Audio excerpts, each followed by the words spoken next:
Welcome to the Revo Report. We're inspiring faith with reason and reasoning with faith. Okay, and we're live. Welcome, everyone. Today we have a special guest, Dr. Sy Garte. He's a PhD in biochemistry, and he was a professor at New York University, Rutgers University, University of Pittsburgh. He's an author of 2 books, soon to be 3 books, and he just exploded onto the scene. God has been really doing amazing things in his life, and I'm so excited to just be able to pick his brain. Also, if you're interested in God and nature, there is a God and Nature magazine, which he's the editor-in-chief of. But without further ado, welcome, Dr. Sy. I know you're just telling me to call you Sy, so welcome, Sy. Thank you. It's great to be here. Yeah, well, I've been following a lot of your stuff. I'm sure those tuning in are familiar with your talks, your debates, your books. The question that I have for you is, was there a particular time in your life where that crossroad happened, that shift happened from not believing in God to maybe starting to believe in God or doubting atheism? Oh, absolutely. It's a good way to put it. I started by doubting my disbelief. And the way that happened originally was basically through my career as a scientist, both as a graduate student and later as a professional researcher. As a grad student, I was studying biochemistry, and I had been a chemistry major in college. And to do that, you have to learn a little bit about physics, especially modern physics. And what I was learning about quantum theory and relativity and the uncertainty principle and other things in physics led me to question my very strong belief in materialism, which is basically that everything can be explained eventually by fairly straightforward, simple mathematical equations that describe the material world. And it's the philosophy that everything can be known. If you know the past perfectly, you can predict the future. And in fact, modern physics says, no, you cannot do that.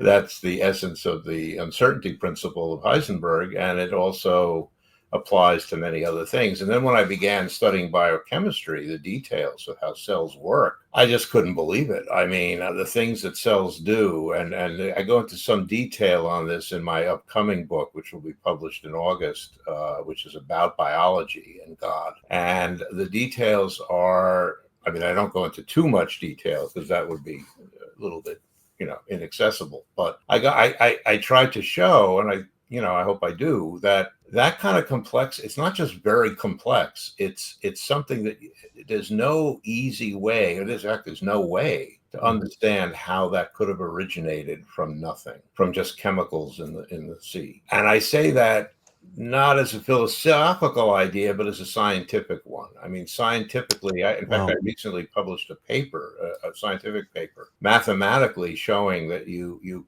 can't evolve life. Life can evolve once it's started, but you can't get the beginning of life through what we now know as evolution. So how did it possibly start? Nobody knows, and scientifically, and it started, and I believe that God created life as He created the universe and humanity and everything else with an origin. But still, there has to be a scientific answer, even if God did it. He did it. God works through science. Science is the way that we have natural laws. Gravity comes from God. Everything comes from God. So how did life come about? And we don't know, but my guess is that there will be an answer to that, but that answer, like many other answers in science, will point strongly to a divine creator. Wow. When you're mentioning that, you published a paper mathematically. What would you say to someone?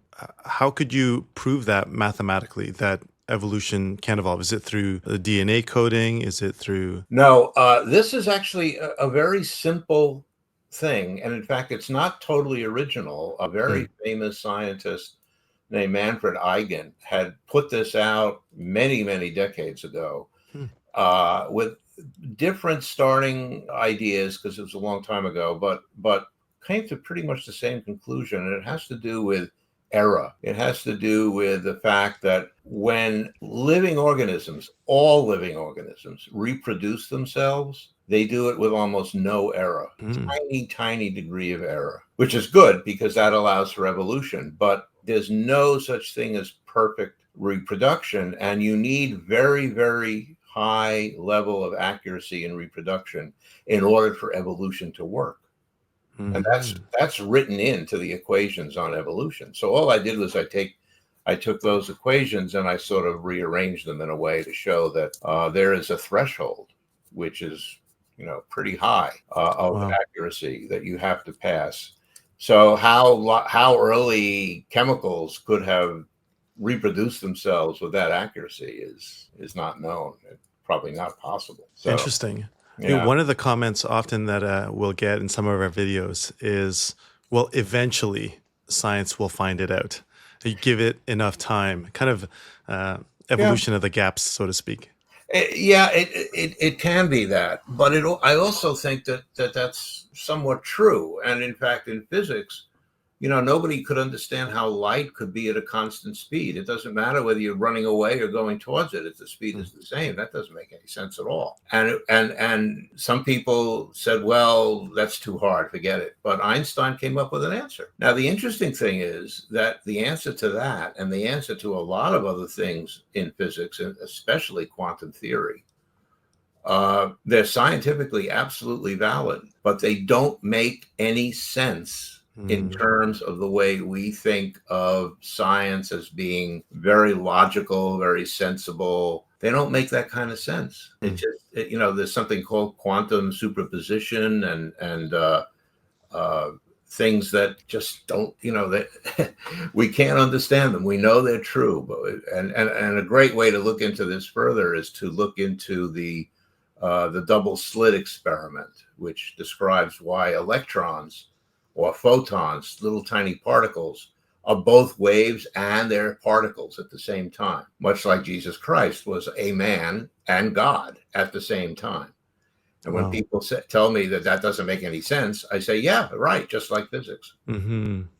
Because electrons are both fully particle and fully wave at the same time, and they can act as either one or both. So, science reflects theology very closely, and that was what led me to say, well, gee, wait a minute, maybe this absolute materialism is not the whole story. There must be something else. I don't know what it is.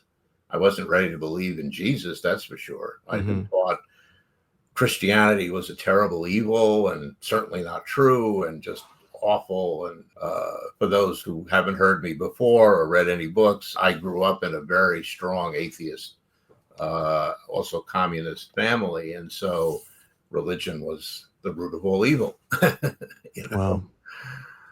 So I dropped that view and I became sort of an agnostic. I just didn't know, and I didn't think about it much, like many of the nuns today.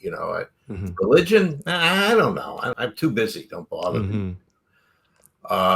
And that's where I was for quite some time. And I might have stayed there. I might be there now, except that the Holy Spirit had mercy on me and dragged me over. What would you say?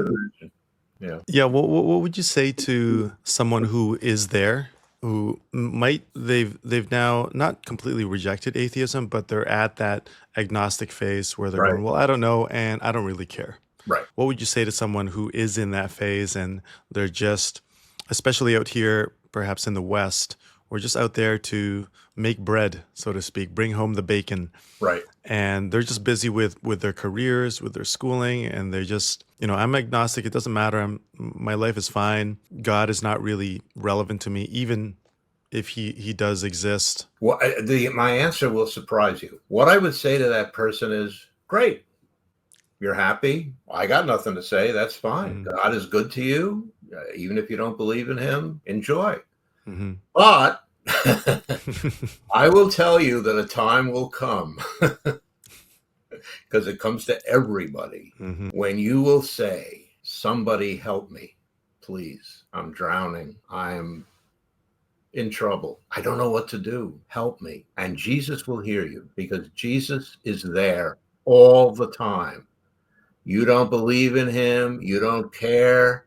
You don't want to know, but he's walking beside you every minute of every day, just in case, because you will trip and you will fall and you won't be able to get up. And at that moment, remember that Jesus is there. And when you say, help me, if you add the word, help me, Christ, he will pick you up.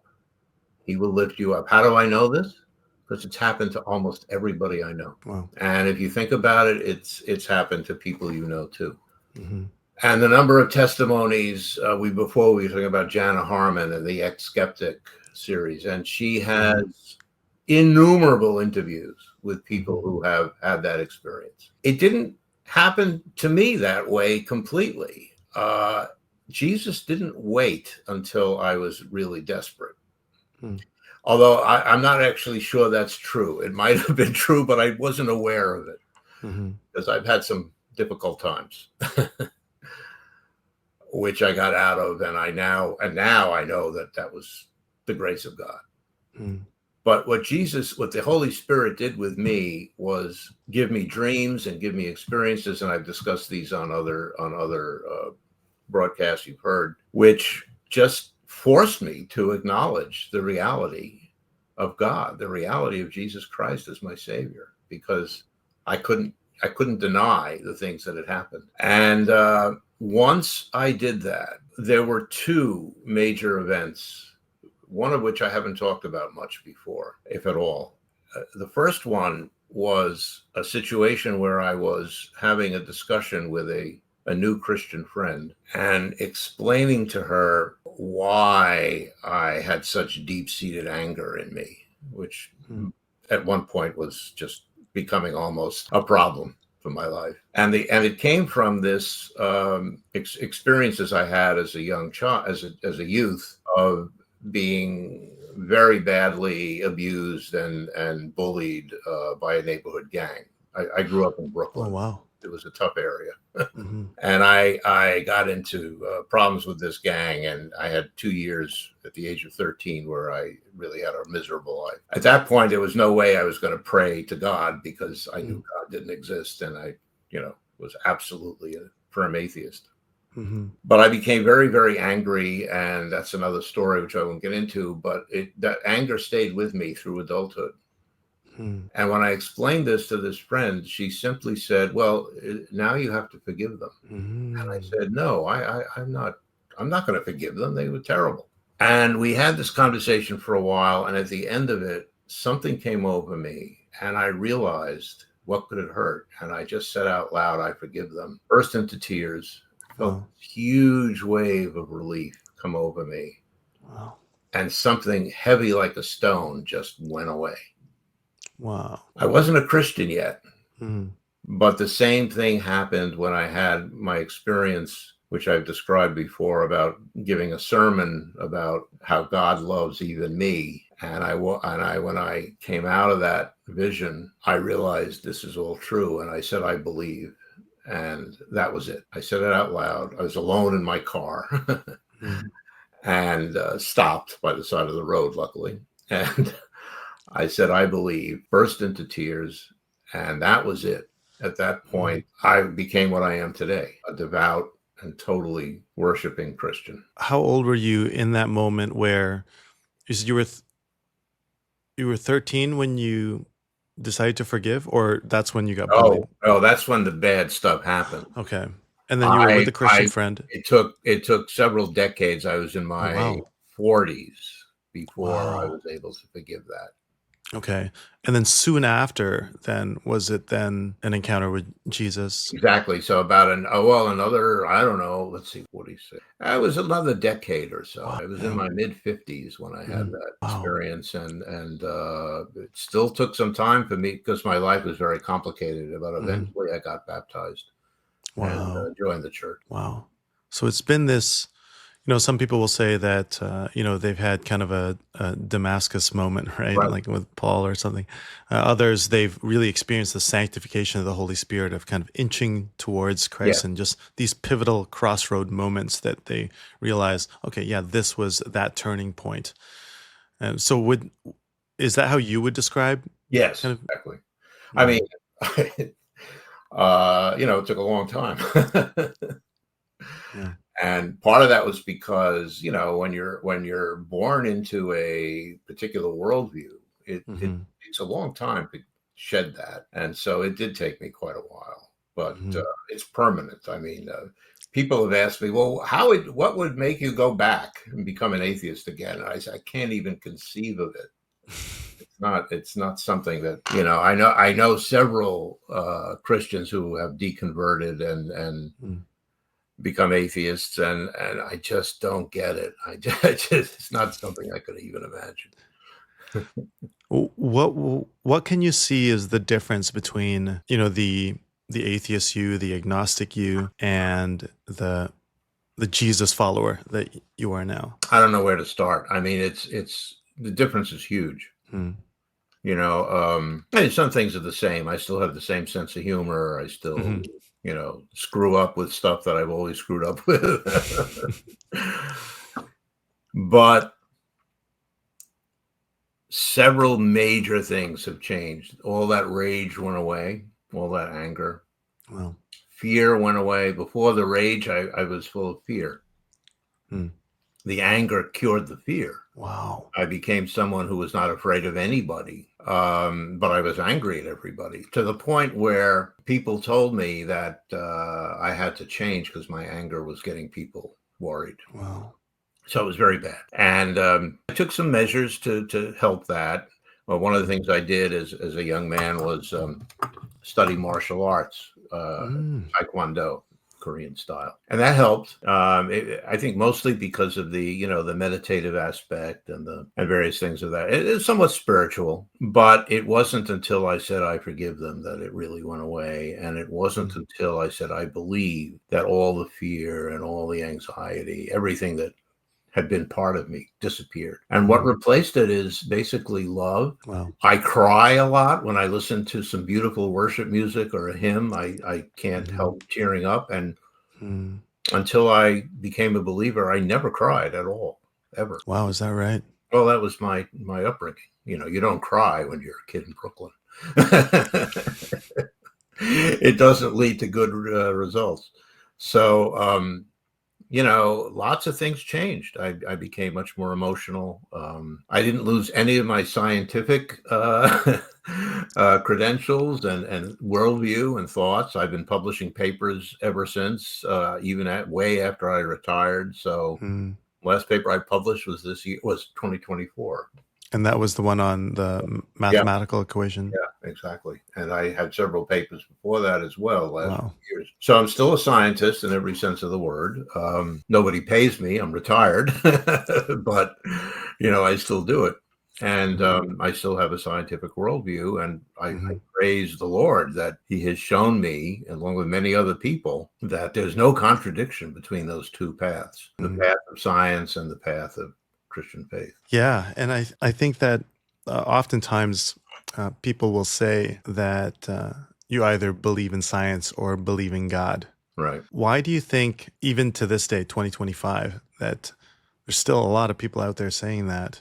And what do you have to say to that? Well, it's a lie. I sometimes call it a Satan lie, a lie Mm. from Satan, who is the prince of lies. And the lie started in the 19th century, the late 19th century.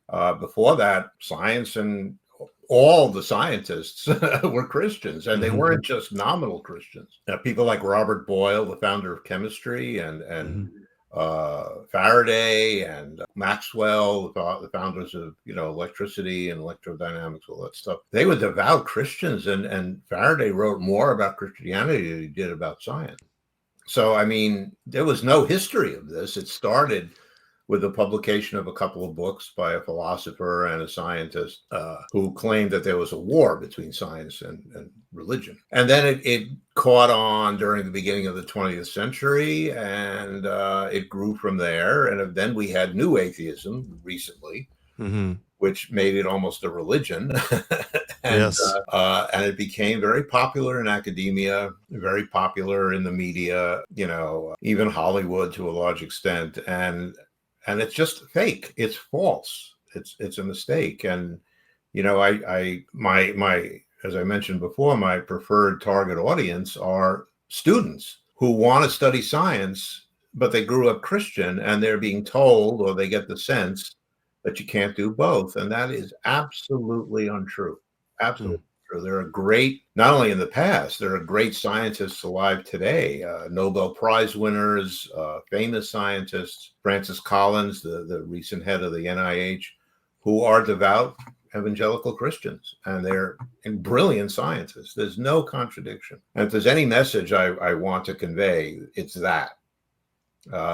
There's no reason to think that science and faith are contradictory. So what would you say to someone who might, comment down below, well, science already proved God wrong? There's kind of these Okay, I love that comment. general statements that No, people I say. love that comment because it is completely false in several different ways. Okay. First of all, science never proves anything. Please write that down and memorize it. I'm speaking as a professor now. Yes. Science is not in the business of proof. Sorry to inform you of that fact, but it's true. And I once had this conversation with an atheist who said, well, that's nonsense. Of course it does. I said, okay, show me any scientific paper published in a scientific journal that uses the word proof. Not math, because math does prove. Not logic, because logic does prove. Science does not prove. It gives strong evidence for. There's no such thing as extraordinary evidence. There's strong evidence and weak evidence. So let's take a simple example. What is the molecule that is responsible for inheritance? At the beginning of the 20th century, everybody thought it was some kind of protein because proteins were doing everything else in the cell. Nobody thought it was nucleic acid, DNA, or RNA, because nucleic acids were too simple. They're composed of only a few components.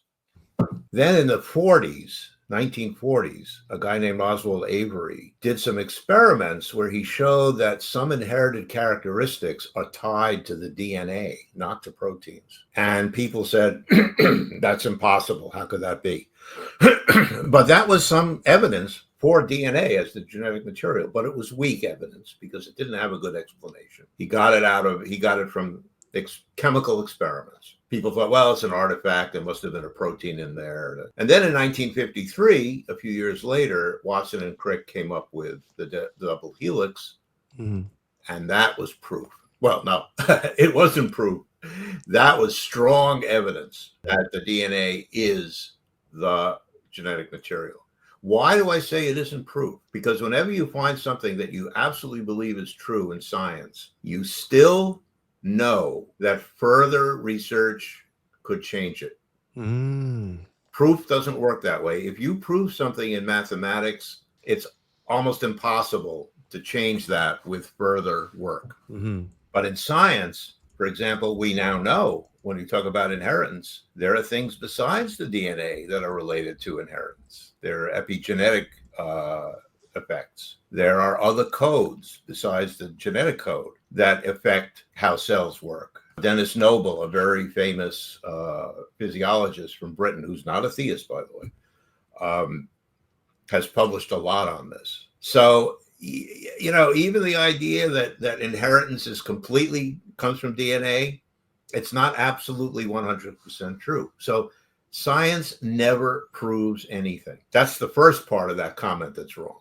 The second part, which is that science has proven God doesn't exist, that's complete nonsense because God is beyond scientific investigation. Science is defined as the way to study the natural world. By definition, God is not part of our natural world. God created the natural world. He didn't create himself. He created the natural world, which we all live in. We don't know how God came to be. That's unknowable. It's certainly unknowable by science. We can't know anything about God through science, but we can know everything about our natural world through science, which is a creation of God. So that tells us a little bit about God. Long answer, but that's an important question. Wow. What about when someone will say something like, well, now that we have science, because I've heard this before, well, we have science, now we have no need for religion or God or any of these other beliefs that were used because we didn't have science and Okay. yeah. Yeah, that, you see, the problem with that argument is it has nothing to do with Christianity. That's an argument that is all related to the ancient type of religion, so to speak, The myths. the myths, which covered everything. It covered the natural world and it covered everything else. So, Yes. thunder. Okay, thunder is caused by demons or gods bowling or whatever. Lightning is Thor throwing something. That hasn't been part of religion for 2,000 years. I mean, I don't know why this argument is still used. It's nonsense. Mm-hmm. Yeah, we don't, if you say we have science, so we don't need God. So my simple question is, do you love your husband or wife? Why? Mm. Can science tell you why? And don't tell me it's hormones and that's science of the gaps. That's not hormones. That doesn't explain why you love anything or anybody. So, I mean, it's part of the process of expressing love, perhaps, but it's not why. So, yes, we need God to explain why we have morals, why we think there's good and evil, why we love, why we don't love. We need God to explain so much of our lives that science cannot even touch and is not supposed to touch. I mean, even my father, who was as strict devout atheist as you could get, and was also a chemist, he was a scientist. And he said to me, science cannot deal with everything. He was not a scientismist. He didn't believe in scientism. And this idea that we don't need anything once we have science, that's just a ridiculous philosophy that has you can disprove in a minute. All you have to say is, I once asked one of these people, okay, so what about art? How can you tell whether a piece of art is good or not? How does science come into that? And he said, oh, it's very easy. Just find out what the price is of the art. If it's higher, it's better. If it's lower, it's not. And he was serious. That's a scientific, quantifiable answer. And of course, complete nonsense. Yeah, it's interesting how people will go to the biochemistry that's happening in your brain and the hormones and the dopamine releases that are happening. Right. But then when you point out that the same thing happens when I have a Kit Kat bar, so is that love as well, right? Yeah, that's right. And that's a mechanism. That's not an answer. That's not a cause. That's a mechanism, and we know there are mechanisms.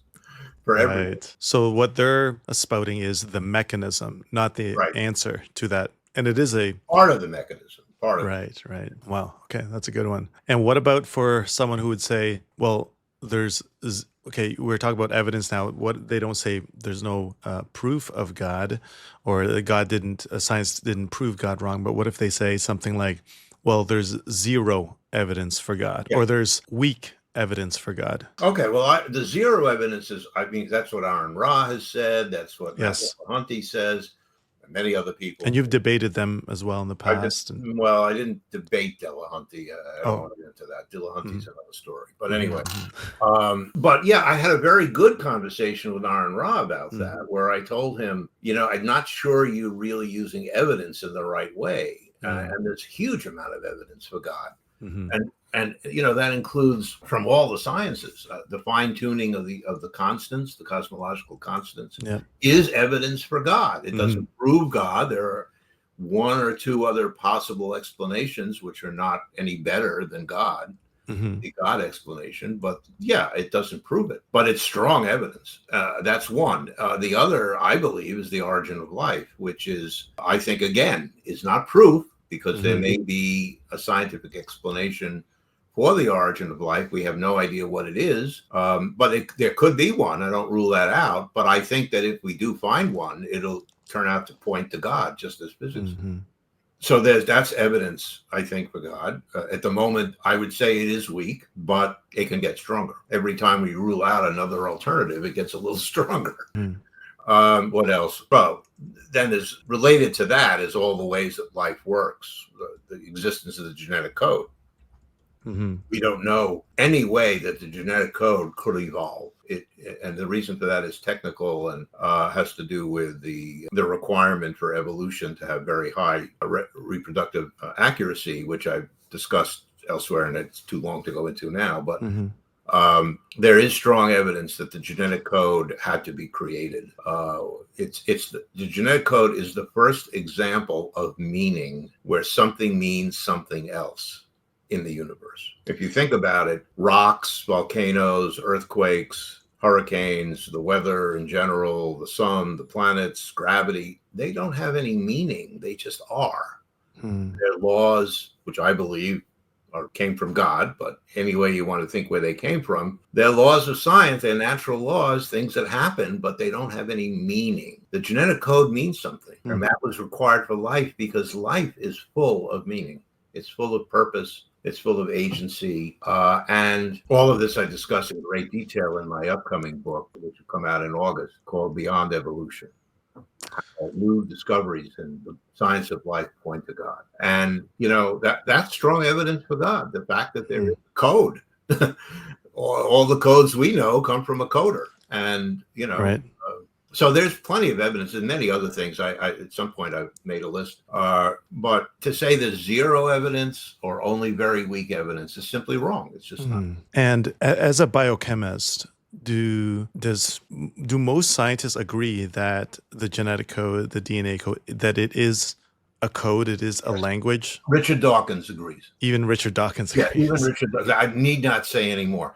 I would strongly recommend a channel on explaining science to people by a guy named, oh my goodness, I'm blanking on everything. Stated Clearly is the name of the channel. Stated Clearly. Stated Clearly, and it'll come to me. The name will come to me. But look for Stated Clearly. Okay. It's run by a man who's an atheist. Oh, wow. And but he's very knowledgeable on science. He's not an actual scientist himself, but like Aaron Ra is really knowledgeable on biology. And this guy who does Stated Clearly is very knowledgeable in science. And I've had some arguments with atheists who deny that the code is a real code. And by the way, I consider this a sign of the end of atheism, because when any group of people begin denying the reality of science, they're doomed. And this has become a very popular atheist meme. It's completely untrue. And in fact, Stephen Woodward had made that. Stephen Woodward is called Rationality Rules. He's a very famous atheist in Britain.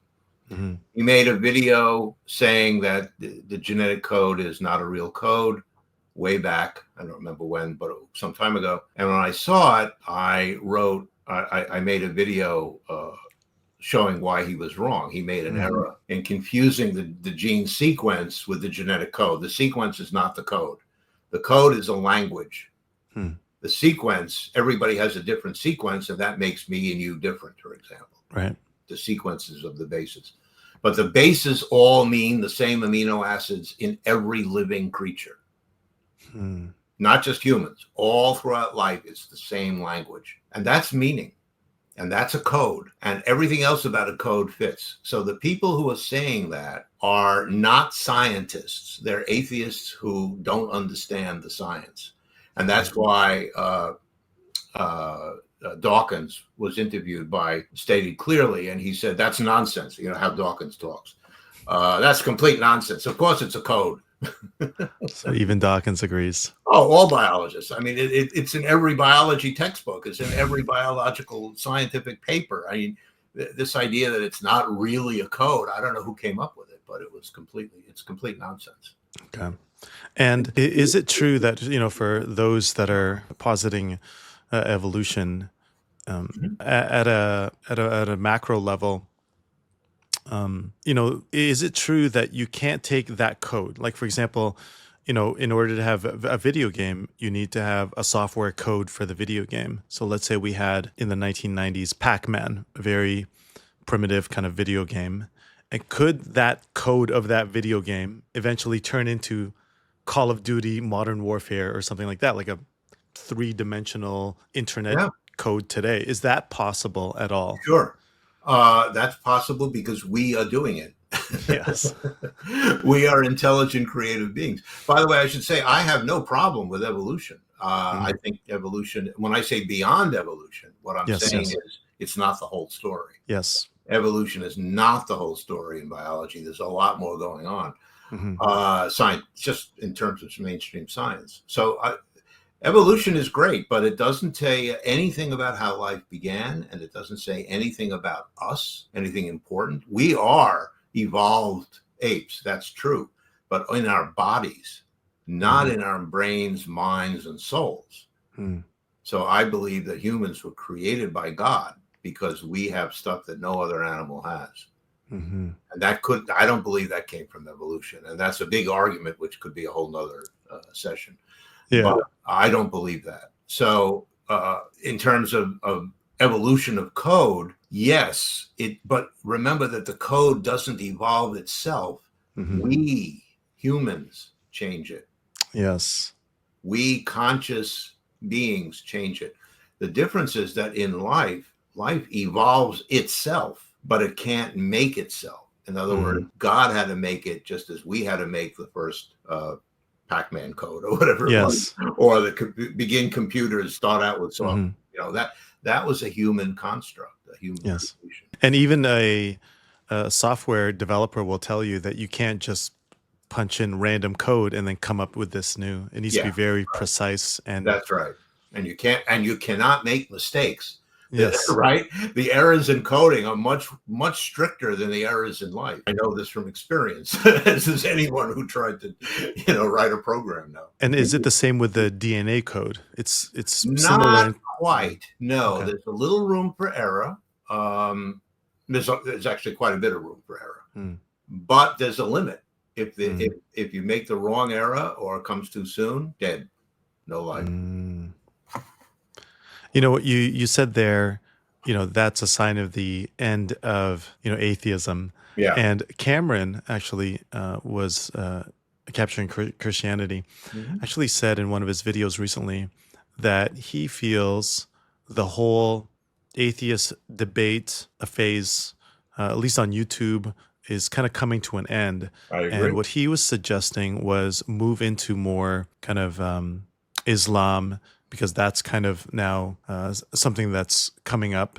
Have you delved into apologetics against Islam by any chance? Well, I am familiar with David Wood, who I think is the premier Christian apologist who tackles Islam. I don't, because first of all, I know very little about Islam, and I'm not really interested in learning. But I know other people who are, working on it, and it's a difficult subject. But getting back to atheism, there's a great recent book by Justin Brierley, who is a wonderful podcaster, called The Surprising Rebirth of Belief in God. And he, like Jana Harmon, is chronicling many people who are recently coming to faith, largely in Britain, but also in the U.S. And I believe, I'm almost sure that he is about to send a foreword for my new book. So that'll be great. In fact, I hope to get it at the end of today. So, there is a sense, and also the book that you mentioned earlier, Coming to Faith Through Dawkins by Dennis Alexander and Alistair McGrath, is also about former atheists coming to faith. And Jana Harmon has her wonderful channel on Ex-Skeptic. So there is a tendency, there is a trend of some kind. How important, how much it'll last, we don't know. But there is some evidence that the younger generation, Generation Z, is starting to look a little bit into Christianity with some interest. I know that some people are converting to Islam. I myself never considered Islam. It has aspects of it that I find, frankly, repulsive, and I'm not interested in. I've never been interested in following through. But yes, it has become a major contender with Christianity, and I think people like Cameron and David Wood, who I mentioned, are correct to address it, because there are all kinds of reasons to do so, not just theological, but social and political as well. I mean, even Dawkins was calling himself a Oh yeah, cultural atheist, right? yeah. Even Alex O'Connor will call themselves a cultural atheist, Well, the influence of Islam in Britain, or sorry, a cultural Christian. cultural Christian, yes, and the reason is, and some of this is the work of Tom. He wrote Dominion. Can't remember his last name. Sorry, I'm pretty old, so I get these lapses. They're still very sharp. That's he's an atheist philosopher who has come to the conclusion and getting more and more in that direction that Christianity was absolutely critical to the growth of our modern moral, democratic, liberal world. Islam is in the other direction. Mm-hmm. I mean, it's not Islam. It's not the original Islam. It's the Islam we know today, which was derived from the sect in the late 19th century, the Wahhabi sect, which is incredibly fundamentalist. And that brand of Islam, which took over the whole Muslim world, is regressive. I mean, in every way, socially, politically, I don't know, in any way. So and in Britain, it's scary because, and in other parts of Europe, it's actually scary because it's growing hugely. And a lot of people are saying, wait a minute, better Christianity than this stuff. If that's our choice. Yeah, I think it was, I don't know where I saw it, but I think there are now 85 Sharia courts in the UK or something like that. Yeah, some of it is scary. It's really. And so it's interesting how atheists will claim to be cultural Christian because they want to keep the culture of Christianity. And what they're admitting is that Christianity is the source of a lot of what we take for granted as good stuff, like education, like, the rights of women, like so many things that started with Christianity, like hospitals. That's where it came from, folks. Yeah. It's that's historical fact. And some are even saying that, well, the founders of, the founders of America did not want to found it on Judeo-Christian values. They wanted to, they were deists, etc. But the early fathers, the early population of the United States was predominantly Christian as well, right? Well, not only that, they actually did found it on Christian principles. It practically said all men are created equal. Yes. That's a Christian idea. That didn't Genesis. come from the Roman Empire. That didn't come from, medieval, unchristian, from the medieval Islamic, takeover. I mean, all men are created equal was, in fact, we still don't follow it, but that's at least the idea comes from Christ, and other things in the Constitution as well. So, no, I think it's a mistake to say. I mean, they may not have been. Not all of them were Orthodox Christians, but many of them were. But even the ones who weren't, like perhaps Tom Paine, Thomas Jefferson, whatever, they certainly were liberals in the sense of how Christianity affected the world. They believed in all those Christian views about people. Have you had? I mean, when you were an atheist, agnostic for a very long time, I'm sure you had friends as well who were atheists, agnostic, also in science. Yeah, almost all of them. Right. And have they kind of commented on your conversion or challenged it or questioned it? Not as much as you'd think. I have several friends in the sciences who are not Christian, never will be, but they're okay.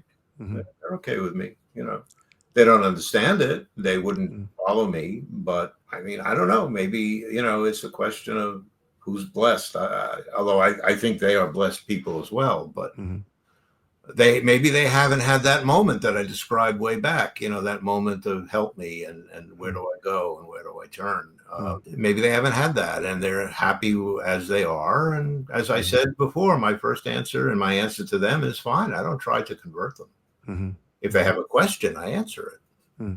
But I'm not, in a way, I don't even consider myself an apologist because I'm not out to convert all atheists. I think it's great that other people are doing it. It's just not my calling.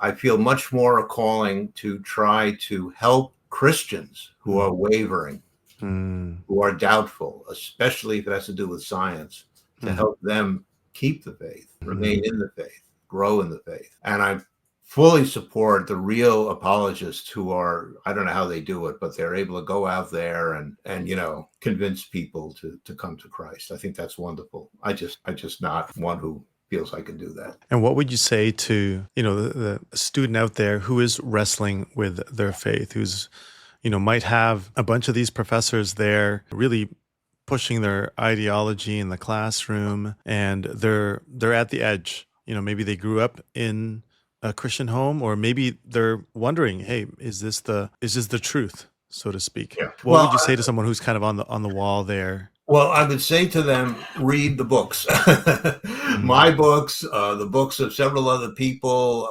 Michael Gwilyn, Mhm.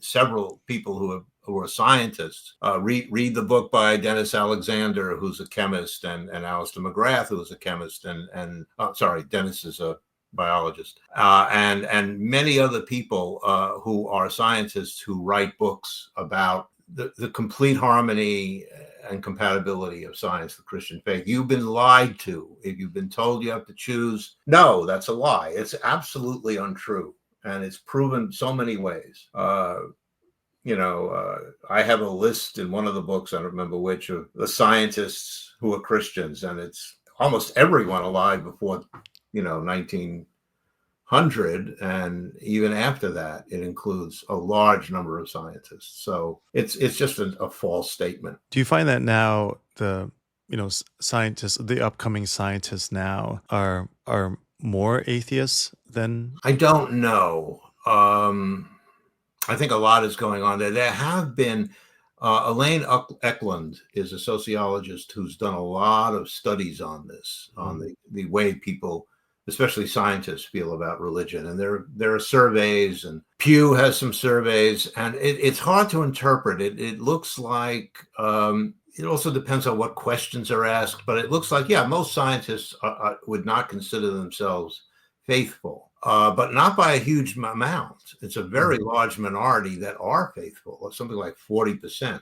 They have a faith. It may not be Christianity, maybe Islam, Hindu, Jewish, but and then surveys come out with what are called the top scientists, which are people in the National Academy of Sciences, and they have a very high number of atheists. What people don't understand is that is a self-selecting organization. They vote the members in, and there are some incredibly good scientists who've been denied entrance because they're Christian. So it's a fallacy to use that data to say these are the best scientists. Yeah, they're all good scientists, but they're the best scientists who are not Christian. I see. It's self-selecting. It's self-selecting, yes.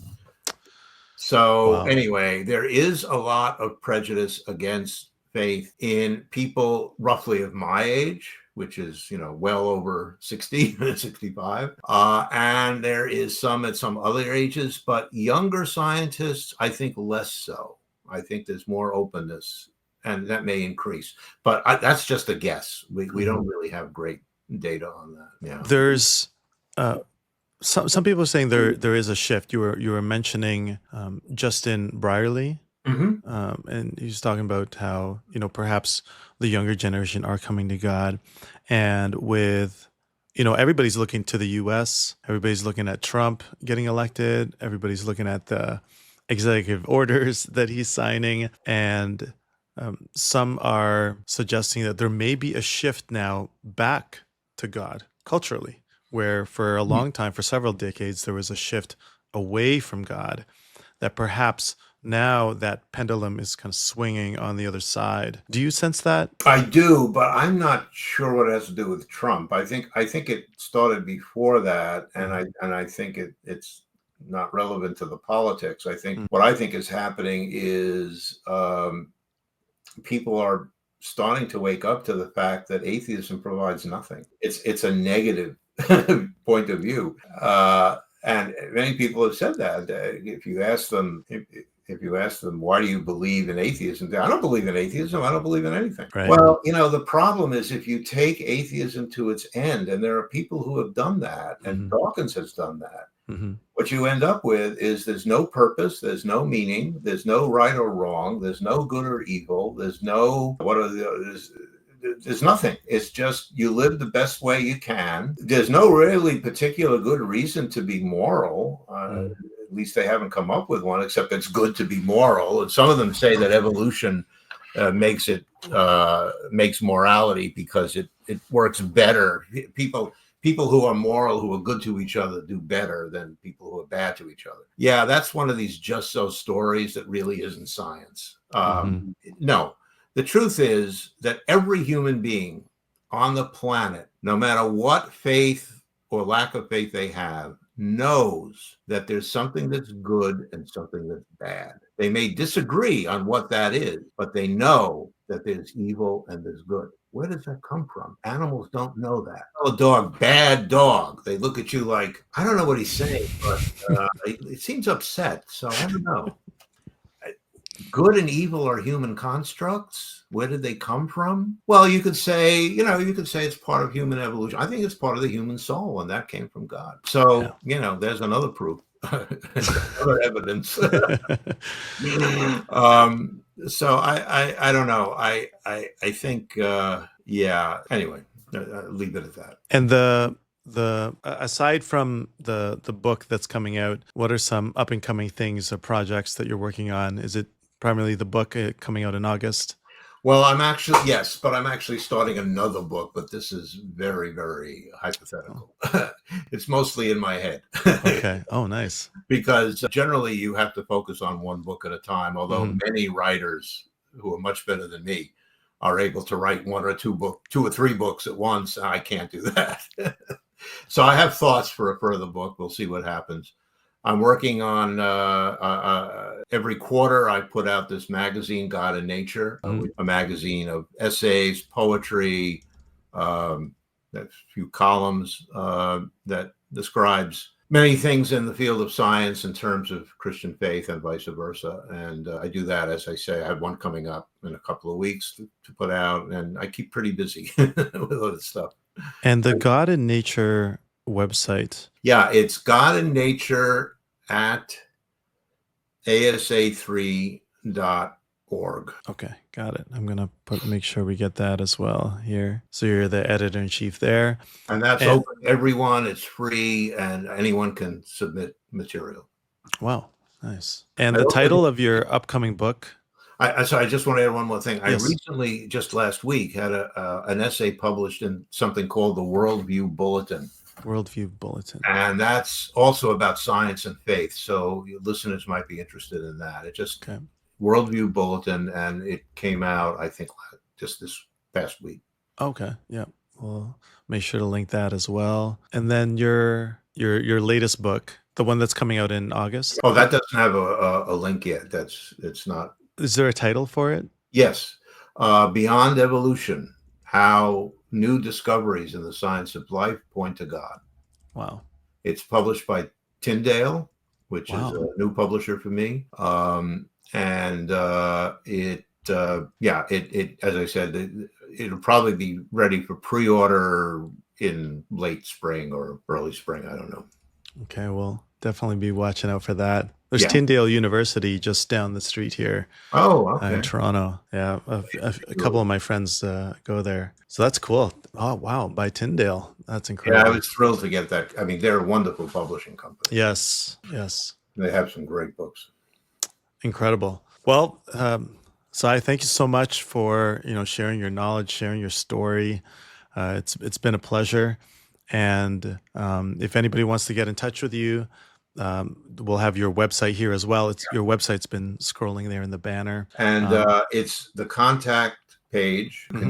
I have some kind of a glitch there. So it's supposed to acknowledge when you sent something. If it doesn't, don't worry. It's coming through anyway. It's just the acknowledgement part that's missing. Okay. And I do have a newsletter, which you can also sign up for. Okay. That newsletter does not come out all the time. The next one will probably be in May, and then I'll be doing it while the book is coming out, and then I take a break. So you're not going to get this every week or anything. It's not going to clog up your inbox. Right. Okay. So there's a newsletter. What's going on. Yeah. Fantastic. Amazing. Well, thank you so much for your time. It's been invaluable. Thanks Well, for thank allowing us to. you. It's been a pleasure. Yeah, pleasure is definitely all mine. So, so thank you, Sy. We're gonna close off now, and yeah, remember, if you guys are out there searching for the truth, especially the students out there, just go out and read, and know that that is a lie. That it is not science versus God. In fact, God created science, Right. and it is perfectly compatible. And Dr. Sy is is a living testimony that it is not only perfectly compatible, but it is the source of meaning, fulfillment, and life itself. As Jesus said, "I'm the way, the truth, and the life." Signing off. We'll see you guys next time. Amen. Bye for now. Bye. Welcome to the Revo Report. We're inspiring faith with reason and reasoning with faith.